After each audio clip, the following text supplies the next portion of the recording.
In our previous videos on Soundarya Lahari, we have seen the story behind its origin, how to pronounce and chant each line of it, which is in the poetic meter Shikharini, and how there are 36 different commentaries on Soundarya Lahari in Sanskrit language itself.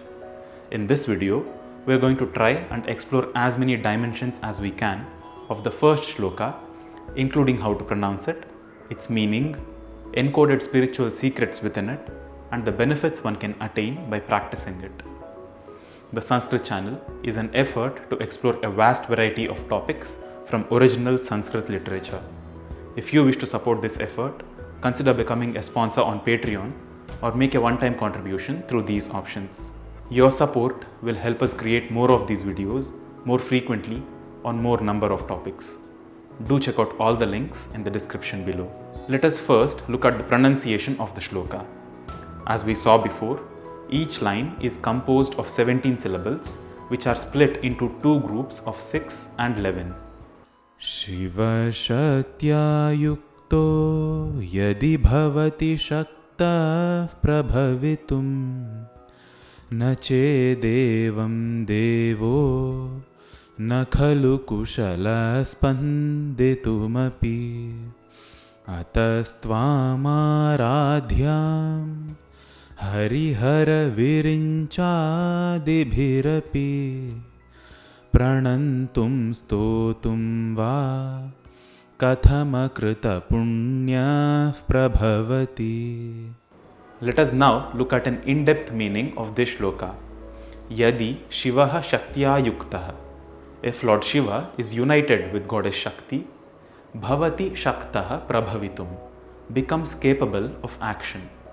Na chet evam, if it is not so, if he is devoid of Shakti, na khalu kushalaha spanditum api, isn't he not even capable of reacting to situations?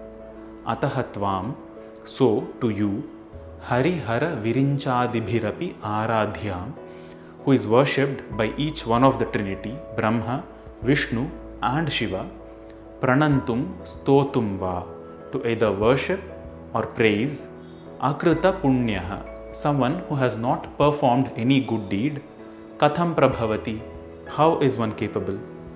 The gist of this shloka is, even someone as powerful as Lord Shiva himself is only capable of action when he is united with Goddess Shakti. If he is not united with Goddess Shakti, he is not even capable of simply reacting to situations, or in other words, he becomes inert. If such is your importance when it comes to performing action, then how, O great Goddess, can someone perform your worship or praise without having done any good deed?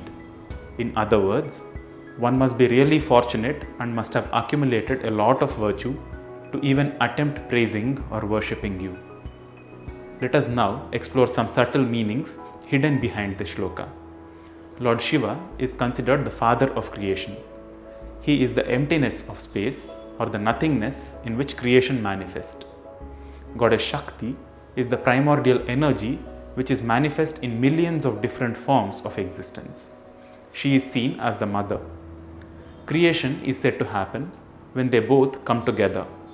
It is the union of Shiva and Shakti which leads to creation. One more interpretation of this is, Lord Shiva is represented by the sound A, the first sound of the alphabet.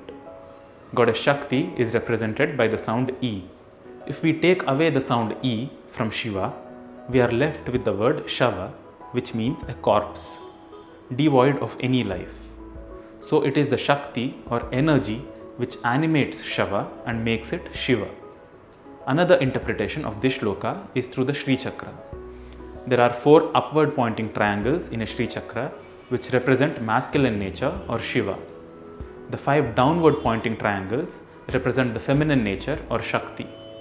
It is the combination of these two which is said to give birth to 9 dimensions of the Shri Chakra called Nava Brahmas or Nava Prajapatis. These Prajapatis are in turn responsible for creating Praja or population. Coming to the use of this shloka for practical purposes, there are again various approaches. There is the Samayachara, where all the practices are internal. There is Vamachara, where all sorts of external substances, ranging from leaves, fruits, and flowers to blood, bones, and skulls are used. Then there is Kaulachara, which is a middle path which uses both internal forms of worship and external substances for support. The choice between these paths is left to the seeker's aptitude. Regular practice of this shloka is said to bless the seeker with all prosperity. The yantra that is associated with this shloka and its bija mantra are illustrated here.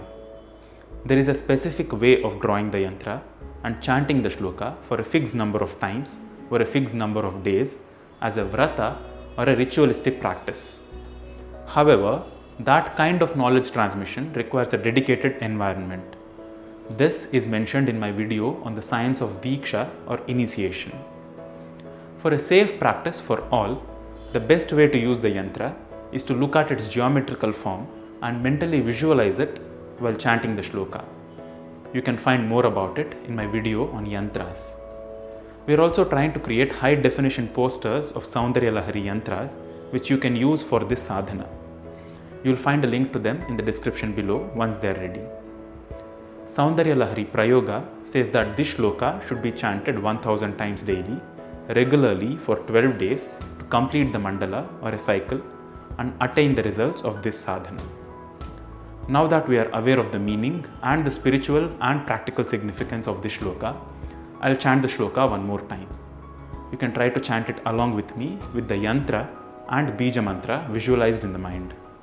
Shiva Shaktya Yukto Yadi Bhavati Shakta Prabhavitum Na Chedevam Devo Na Khalu Kushala Spanditumapi Atastvamadhyam Harihara Virinchadibhirapi Pranantum stotum va kathamakrita punyah prabhavati.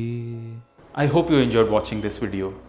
If you wish to support the production of more videos like these, consider becoming a sponsor on Patreon or make a one-time contribution through these options. Your support will help us create more of these videos more frequently on more number of topics. Also, consider subscribing to the Sanskrit channel where we explore hidden gems in the vast world of diverse Sanskrit literature. See you in the next video. Namaskaram.